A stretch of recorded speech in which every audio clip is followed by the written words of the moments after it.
All right. Good afternoon, board, staff, and members of the public. After my statement, the chairman will open this meeting and explain the rules for this electronic meeting. Please keep your microphone on mute when you are not speaking. The technical support team may proactively mute participants if the microphone is picking up background noise. Board members should check to make sure the microphone is not muted before speaking. You may text me at 540-336-3948 at any time during the meeting if you need technical support, and an IT tech will call your cell to assist. I now turn the meeting over to the board chairman, Kobliss. Thanks, Jewel, and I officially open this meeting. Jonathan, if you could read your statement. Certainly. Due to the local state of emergency for the COVID-19 pandemic, the Loudon Water Board is meeting today by electronic means pursuant to the board's electronic meeting policy and the Virginia Freedom of Information Act. Public notice and meeting access information was provided on the Loudon Water website, and a recording of the meeting will be available at the Loudon Water website. Thank you, Mr. Chairman. Thank you, Jonathan. So during presentation, staff will pause for questions and discussion. There will be an opportunity for discussion after each presentation, and we will also monitor and recognize the hand raise feature. For each action item, a roll call voice vote will be taken by the board secretary. Opportunity for public comment was provided within the meeting notice. Any written comments were provided to the board secretary and will be read during the public speaker's agenda item. Chairman now opens the meeting. Okay, I open the meeting, and Jewel, if you could call the roll call. Yes, sir. Mr. Allen? Here. Mr. Bonfils? Here. Mr. Byers? Here. Mr. Campbell? Here. Mr. Kelly? Here. Mr. Kobliss? Here. Mr. Moody? Here. Ms. Sursakar? Here. And Mr. Sultan? Here. All present, sir. Excellent. Can I have a motion to approve the minutes from the November 10th board meeting? So moved. This is Marty. Second, Sean. Okay, if there aren't any questions, Jewel, go ahead and have a roll call. Yes, sir. Mr. Bonfils? Yes. Mr. Byers? Yes. Mr. Campbell? Yes. Mr. Kelly? Yes. Mr. Kobliss? Yes. Ms. Sursakar? Here. Mr. Sultan? Yes. Mr. Allen? Yes. And Mr. Kobliss? You got me twice there. I'm sorry. Ms. Sursakar, just to confirm. I think you missed me, Jewel. I'm sorry, Mr. Moody. Yes. And Ms. Sursakar, just to confirm, that was a yes from you? Okay, thank you.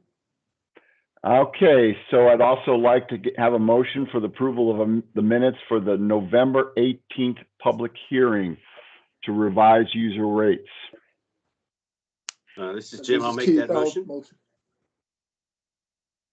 Then I'll I heard second it. This is Keith. Mr. Bonfils, Keith. and I. Go with Keith. I'll second. Okay. Ready for the roll call, sir? Sure. Mr. Bonfils? Yes. Mr. Byers? Yes. Mr. Campbell? Yes. Mr. Kelly? Since I wasn't at the meeting, I should probably abstain. If I remember correctly, you don't have to abstain. That's correct, right, Jonathan? That's right. It's up to the board member. You're entitled to vote in favor, but you or opposed or abstains. So any of those can apply. Okay, I'll say yes. Thanks. All right. You're welcome. Mr. Moody? Yes. Ms. Sursakar? Yes. Mr. Sultan? Yes. Mr. Allen? Yes. And Mr. Kobliss? Yes, thank you all. Now we start with the board member comments. I just have, I just want to wish everybody a safe and holiday coming up. I know a lot of people are going to be moving around, and just stay safe and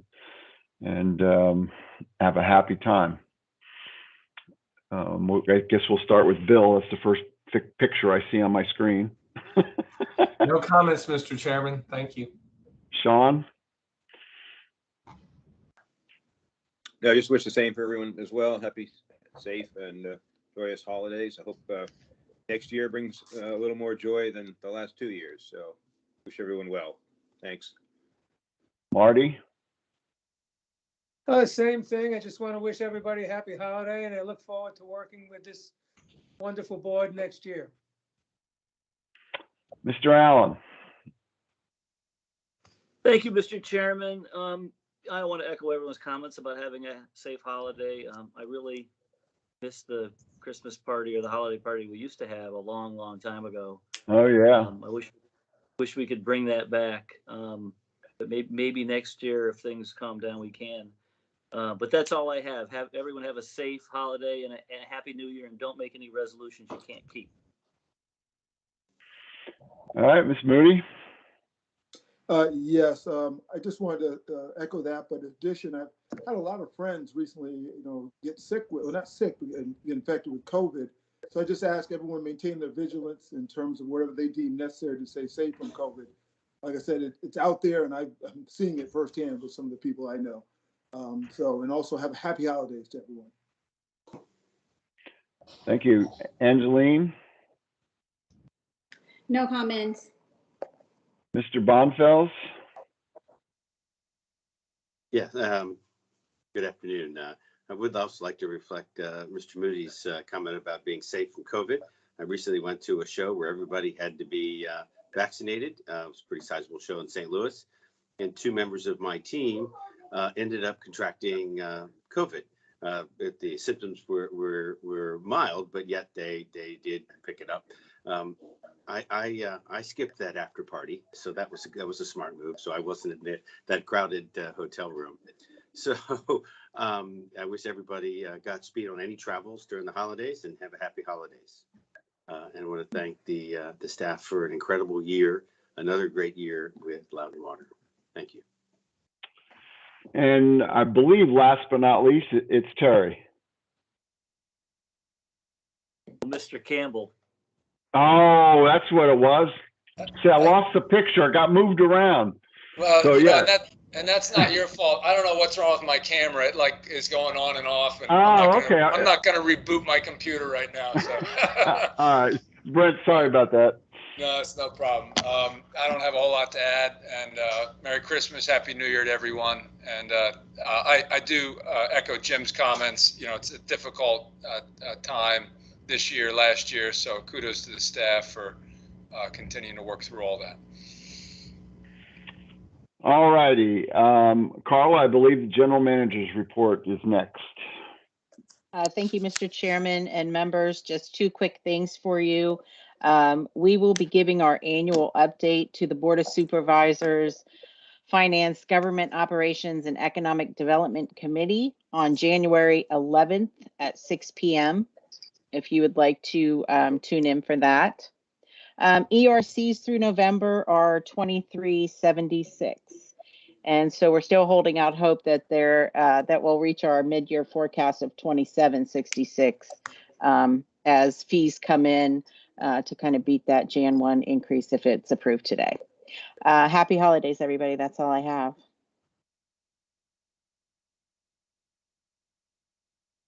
You're on mute, Mr. Chair. Yes. Carla, Yes. hi. A quick question Hi. before we go to the chair. So that's on January 6th that you're January- going to be briefing? January 11th at 6 p.m. January 11th, Yes. 6 p.m. Okay. Yes. Thank you, Carla. Thank you.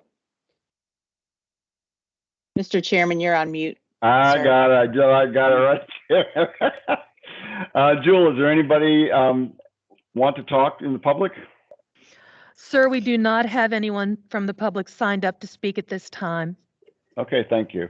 Can I have a motion for the adoption of the agenda? So moved. This is Marty. Let's not Second, be Sean. All right, go ahead and roll call. Mr. Bonfils, Yes. Mr. Byers, Yes. Mr. Campbell, Yes. Mr. Kelly, Yes. Mr. Moody, Yes. Ms. Sursakar, Yes. Mr. Sultan, Yes. Mr. Allen, Yes. and Mr. Koblis. Yes. Unanimous. Oh. Thank you, sir. Okay, Marty, I believe you were in charge of the joint CIP Finance Committee since we were all there. If you could make your statements brief, because Angeline's got to get going. I will make it. With deference to Ms. Sursakar, I will make it brief. There are only two items on the list. The first one is award of construction contract for trap rock, flow meter, and sample line. Basically, the goal of the project is to allow for more precise measurement and management of flows from each of the two clear wells, improve the analytical capabilities, and improved calculation of disinfectant contact time for regulatory reporting. Loudon received 5 bids on November 3rd. After checking project experience and references and their understanding of the work, staff recommended awarding the contract to the low bidder, WGK Construction, for $239,750 with an approximate 10% contingency for a total authorized budget of $264,000. CIP committee forwarded this item for the December 9th board meeting consent agenda. The second item was approval of the 2022 capital spending plan. You all know what the CIP is. The presentation detailed the steps taken to construct the CIP and the Loudon Water approval process by a cross-section of Loudon Water senior management was detailed. Additional discussion ensued, which focused on the proposed 2022 capital spending plan, which supports that CIP. Terry, I don't know if you had any additional comments about that. Do you? No, Marty, that's perfect. You summed it up. Okay, the CIP committee recommended endorsing the capital spending plan as presented and forwarded this item for inclusion in the December 9th board meeting consent agenda. That's all I have. Thanks, Marty. Can I have a motion to approve the consent items, please? So moved. So Mr. moved, Marty. Sean. Sean, second. Okay, is there any comments or questions? If not, go ahead, Jewel. Mr. Bonfils, I vote yes. Mr. Byers, Yes. Mr. Campbell, Yes. Mr. Kelly, Yes. Mr. Moody, Yes. Ms. Sursakar, Yes. Mr. Sultan, Yes. Mr. Allen, Yes. and Mr. Koblis. Yes. Unanimous, sir. Thank you. Thanks, Jewel. On the next item, the action agenda, we've all been through the presentations, and as the chair, I just want to thank all the customers that provided feedback. I know I personally went through every item and listened and understood your comments. So with that, unless a board member has a question about it, we're going to pass on the presentation and go ahead and vote. But first, is there anybody that would like to comment, question, or anything before we vote on this? I just want to echo your comments, Mark, about the comments from the public. I think that's the most we've had in quite some time. So I'm glad people are watching that and asking some good questions. So thanks for mentioning that. Okay, so can I have a motion to approve the rates, please? So moved, So Mr. moved, Marty. Sean. Okay, and then since there were no comments, there weren't any comments, Jewel, go ahead and vote. Yes, sir. Mr. Bonfils, I vote yes. Mr. Byers, Yes. Mr. Campbell, Yes. Mr. Kelly, Yes. Mr. Moody, Yes. Ms. Sursakar, No. Mr. Sultan, yes, Mr. Allen, Yes. and Mr. Koblis. Yes. Thank you, sir. One nay, and the rest are all yay. Okay, Jonathan, I believe you're going to talk about the Milestone Tower master license. Yes, thank you, Mr. Chairman. Because of the timing of the negotiation of this agreement and the board meeting, we unfortunately weren't able to bring it to any of the committees. So I'm going to take a little bit more time to go through the highlights of this proposed agreement with you. And I'm going to speak first about the telecommunications master license agreement, and then I'll take a few minutes to talk about the specific site license on the Goose Creek treatment property that we're also asking the board to approve. Wanted to first acknowledge that Rick Jacobson has done a tremendous job in negotiating this and moving it forward with, of course, support from Alton Eccles and the general manager. My law partner, Scott Weber, did the legal negotiation on it, but I'm quite familiar with the proposed license agreement. So essentially, this is a master license agreement very similar to an arrangement that Milestone has with Loudoun County that allows for individual site licenses to be approved by the board for the construction of the monopoles, particularly for cellular communications antennas. And the master agreement doesn't have any specific compensation terms for entering into it, but it essentially allows for the individual site licenses and sets forth all of the terms for those licenses. It has the advantage for both parties that it will make future licenses very efficient. We won't have to negotiate separate agreements. And it will cut down on legal fees for Loudoun Water going forward, assuming that there are multiple monopoles that are proposed on different properties owned by Loudoun Water. So the basic terms of the master agreement are that it will last for an initial 10-year period, and then there are 4 5-year extensions of the agreement that can be approved by mutual agreement of the parties. The individual site licenses have an initial term of 5 years with up to 4 5-year renewals at the option of Milestone, and an additional 1 year or 1 5-year renewal at the option of both parties. There are provisions that will allow the parties to work in good faith to relocate a monopole or a tower to another location on Loudoun Water property or a nearby property if the need arises. And that would initially be at Loudoun Water's expense if it's within the first 10 years of the site license, and then at Milestone's expense if it's after that. So essentially, we have the ability to move these towers around after 10 years if we need to have access to the property that it's located on. And then finally, on expiration or termination of the license, the authority can elect to keep the tower in place and use it for its own purposes, or have the tower removed at Milestone's expense.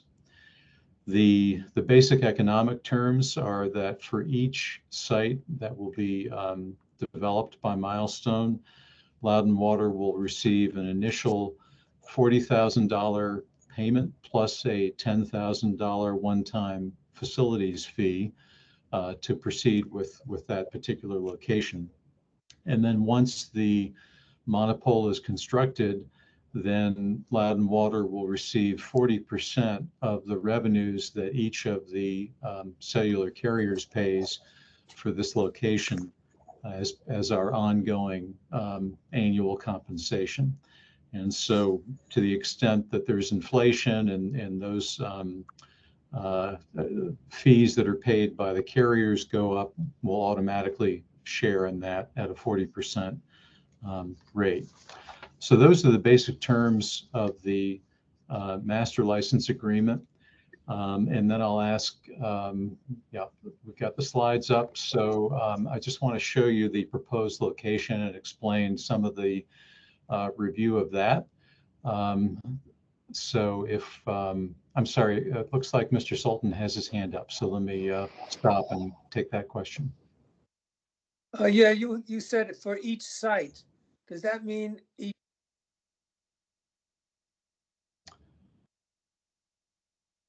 Sorry, your microphone cut out, Mr. Sultan.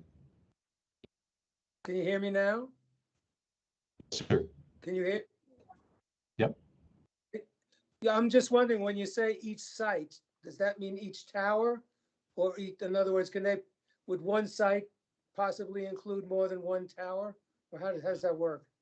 Right. I believe that each of the sites, or at least the one that's proposed, would include one tower. And when I say multiple sites, that assumes that there will be other locations on Loudonwater property that would be proposed by Milestone for additional towers. And that they would be considered additional sites, or is that That's part correct. of the original site? Okay, That, thank that's you. right. And Mr. Kelly? Thanks, Jonathan. Two questions.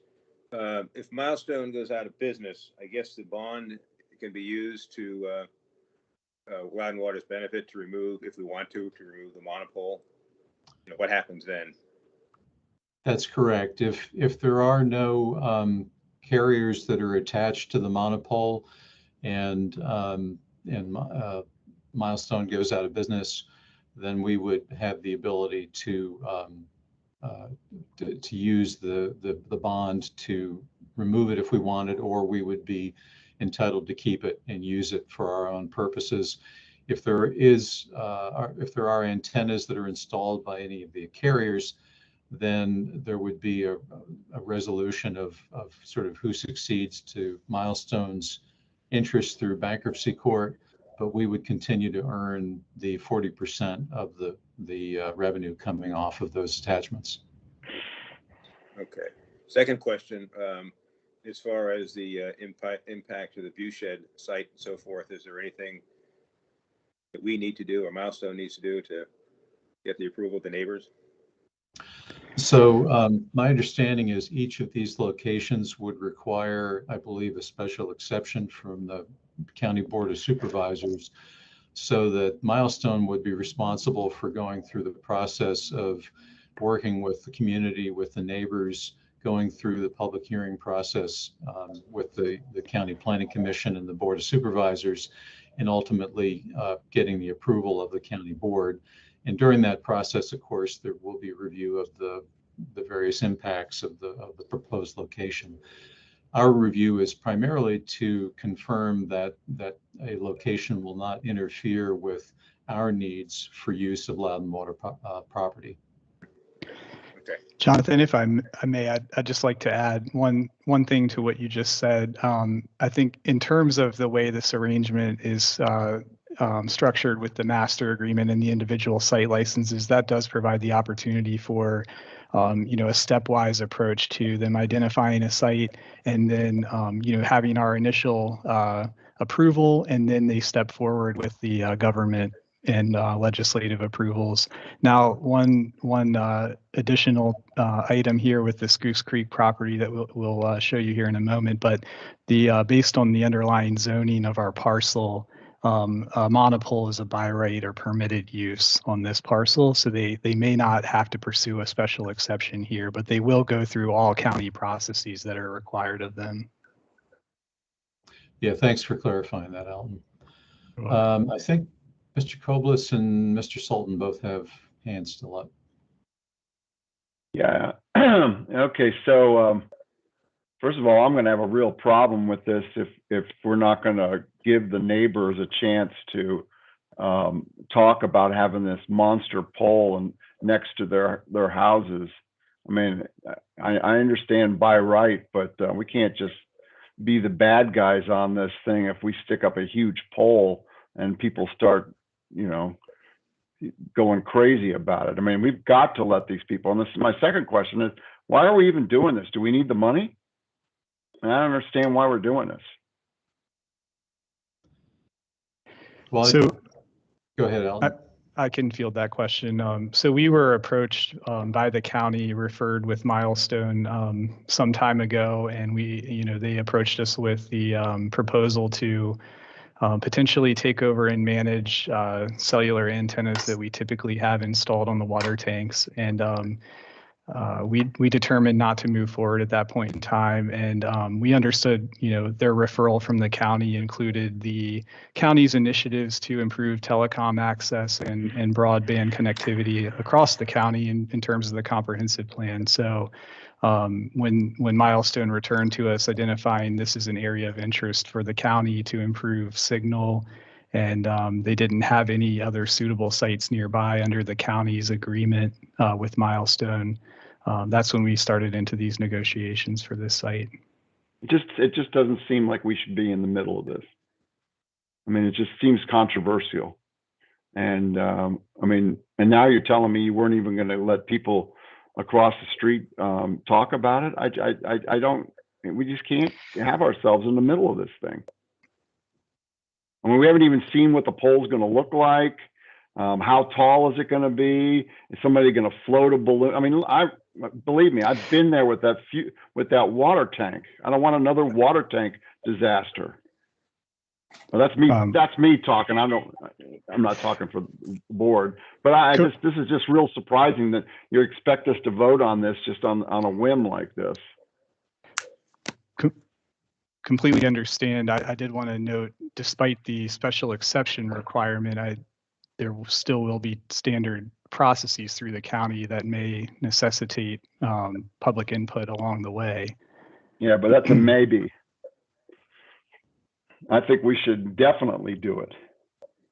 That's my opinion. I just can see us looking bad on this. And quite frankly, now if the Board of Supervisors says, no, this is very important for, the broadband to be expanded, and this is a key area and this is very important. But just because Milestone came up and said, okay, this is like a good spot, and we're just kind of doing what the Board of Supervisors or what the county wants us to do. I don't know. Anyway, I'll reserve until the end here. I see some other hands.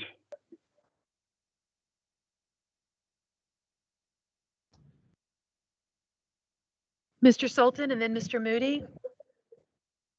I am 110% in agreement with Mark. When I was with Fairfax County decided that they would put these poles up on all public facilities. And we got tremendous blowback from the citizens not wanting to have it. And we were looking like the bad guys. It also affected our approvals of other sites around the county because everybody started thinking that we were going to put monopoles up on every piece of property in the county. I forget now what the result was, but I know that I'm totally in favor of what Mark's talking about, having experienced it before. That's all I have to say. Mr. Moody? Yes, regarding this, this is the master agreement. You mentioned there's going to be site license agreements, right, for each site. Is that correct? That's right. Yeah, the master agreement sets forth all of the basic terms and what the site license will do. And there's a form of the site license that's attached as Exhibit B, I think, of the document. Okay, so that's what I missed. So yeah. Excuse me, John. There's an example site license that's attached. Exactly. Yeah, and the primary content of the site license is the actual boundaries of the area that would be allowed for the monopole, and so well, let me if there are no other board comments or questions at the moment, let me at least just very briefly go through the location, the proposed location, and I you know, I understand the board's concern about the public engagement, and we should talk a little bit more about that. But let me before you vote today, but let's give the board a little bit more detail about the proposed location first.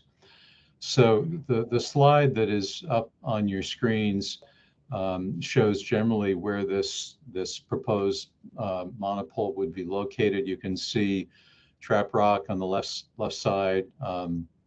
That's Belmont Ridge Road that runs basically from the top to the bottom, and it's essentially at the entrance to the existing Goose Creek water treatment plant.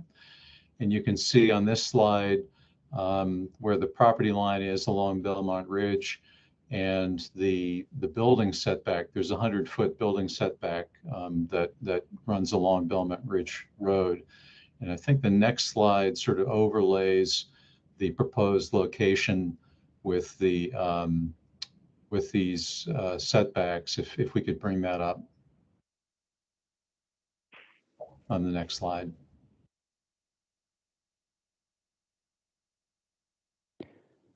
Are you able to see that? It looks like I'm on that slide on my end.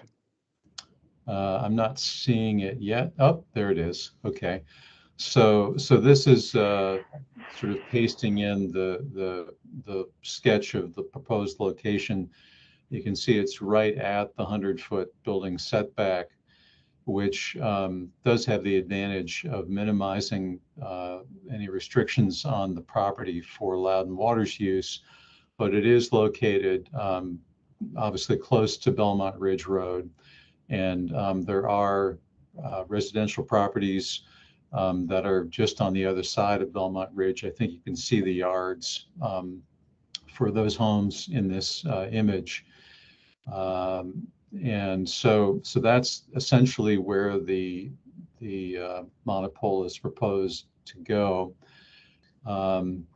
I guess I honestly was not aware that this was a by right use on this location, and there could be some concern.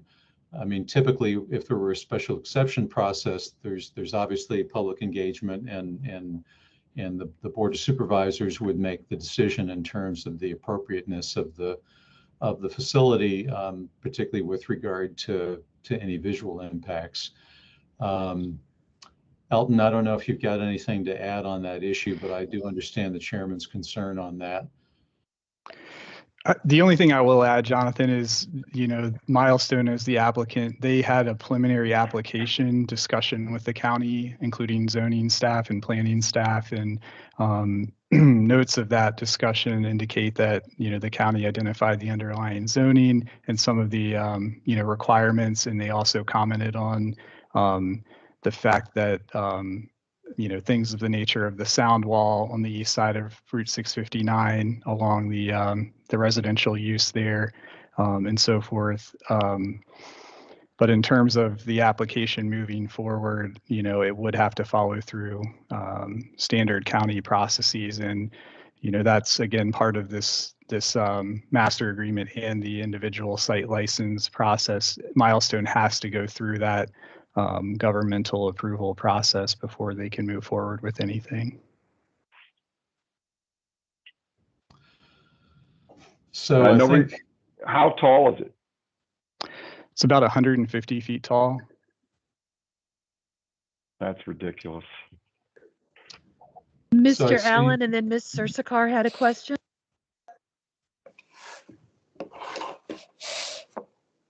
Yeah. Mr. Allen. I'm trying to unlower my hand. There we go.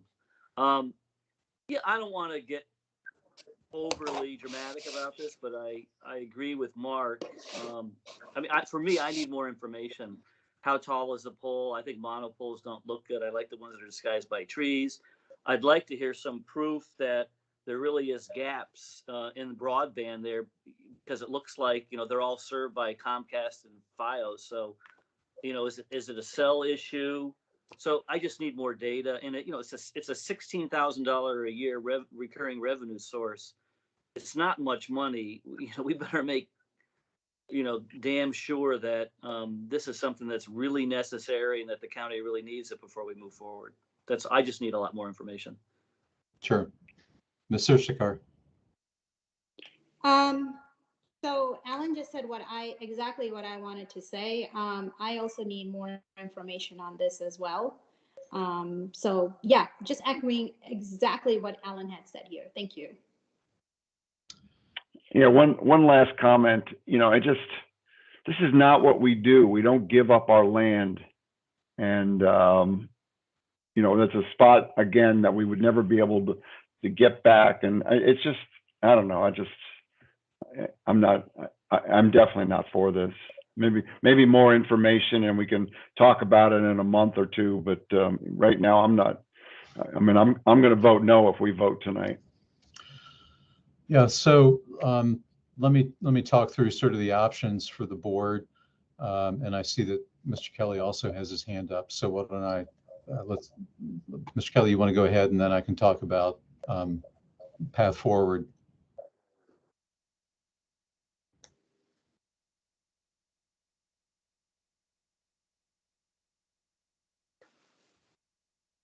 Mr. Kelly, I believe you're on mute.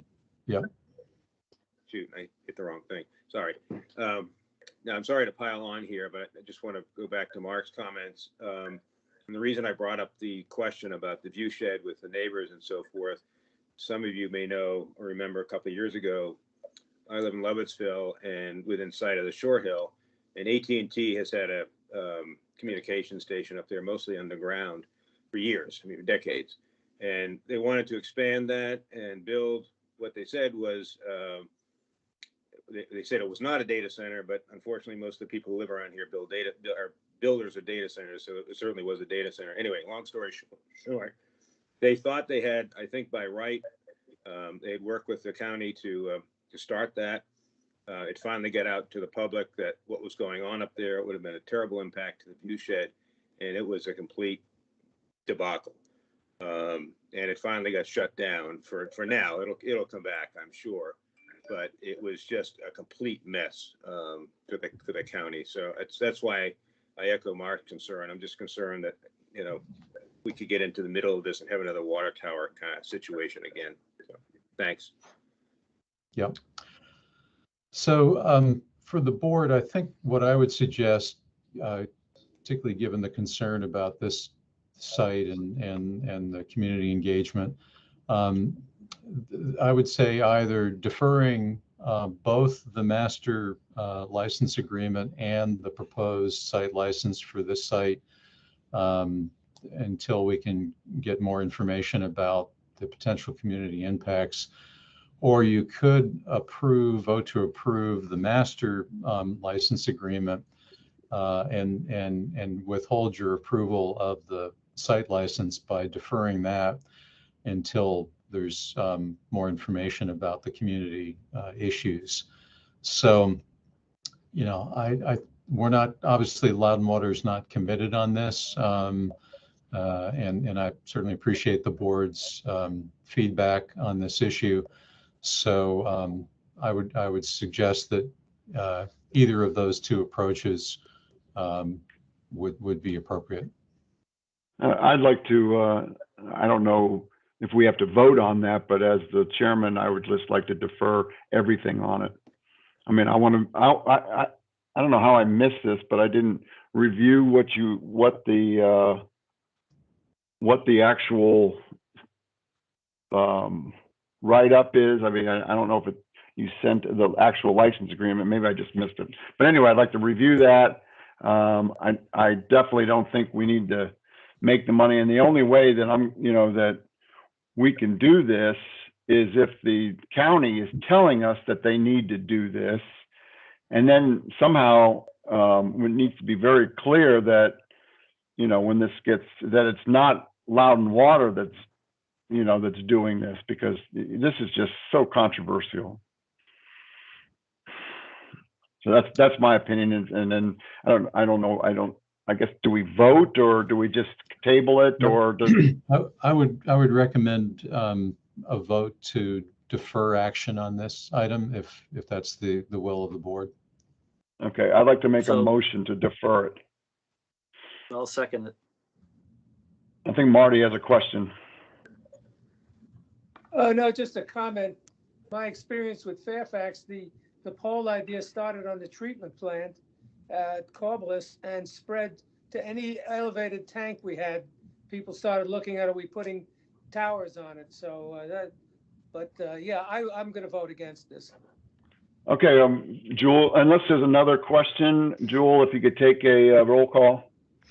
Yes, sir. If- And if I can Jonathan, interrupt for just a minute, I'm sorry. I just wanted to clarify the motion which the chairman made, which is to defer action on this item. So a vote saying yes would defer and not approve this item.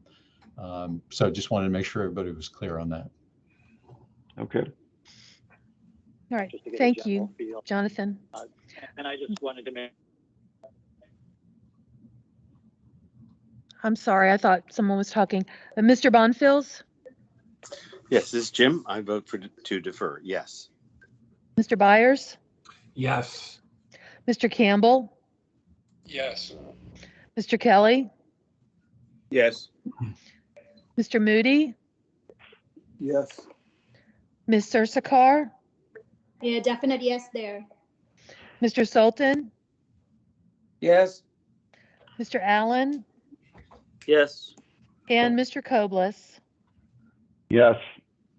Unanimous, thank you, sir. Okay, we don't have any new business or informational items. Brian has submitted his monthly report. Is there any question on the monthly report from Brian? Maybe you could just, I think where we are on the total ERCs, maybe is all you need to really say. Sure. Through the end of December, we're at 2,376, which is above our original projection of 2,200. We are about 400 below our year-end projection. And so we think we're going to get some data centers that pay before the end of the year. And so if they do, then we'll exceed that projection. But it'll be all about timing on their side for getting that paid. All righty. Jessica, do you have anything on your report of note?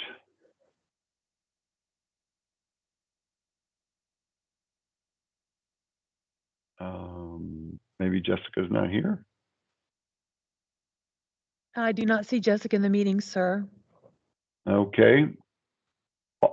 Alton, this used to be your report. Is there anything significant that we need to know about?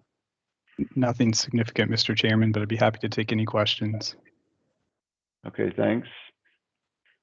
Huey, anything significant on the water and sewer agreements? No, sir. Nothing to report. And I assume we do not have a closed meeting item. Is that correct? That's correct. Okay, well, if I could get a motion to adjourn, that would be great. so moved. Mr. This is Chairman, Marty. could I ask a question? Sure. We do that. On January's meeting will be on the 13th. We're not going to have any intervening meetings, so there won't be any reports from the committees. Do we need to have a meeting on the first week in January, second week in January? And there's probably a good chance that we're going to cancel the meeting unless we're just leaving it open in case some emergency comes up. But you're correct. We probably won't have a meeting unless something comes up because we don't have any meetings the last week of December. I believe that's correct, right, Carla? That's correct. Yes. We would send out a cancellation probably, the first week of January. We just want to make sure that we don't have anything that comes up that needs your attention. Yeah, it's just too hard to, put it out to the public that we're going to have a meeting and then cancel it, and then we have to have a meeting again. So we'll just wait till January, the first week of January, to cancel. But yeah, Jim, there's a good chance we're not going to have it. Okay, so I guess we'd need a motion to adjourn then. Mr. Sultan made a motion. We need a second. This is Keith. I'll second. Second. I have Okay, Mr. Moody second. Roll call, please. Mr. Allen? Mr. Allen? Yes. Mr. Bonfils? Yes. Mr. Byers? Yes. Mr. Campbell? Yes. Mr. Kelly, Yes. Mr. Moody, Yes. Ms. Sursakar, Yes. and Mr. Sultan, Yes, and Mr. Koblis. Yes. Thank you. Everybody have a very happy and safe holidays. Thanks. You Thanks. too. Thank Holidays. you. Thanks, Mark. See ya.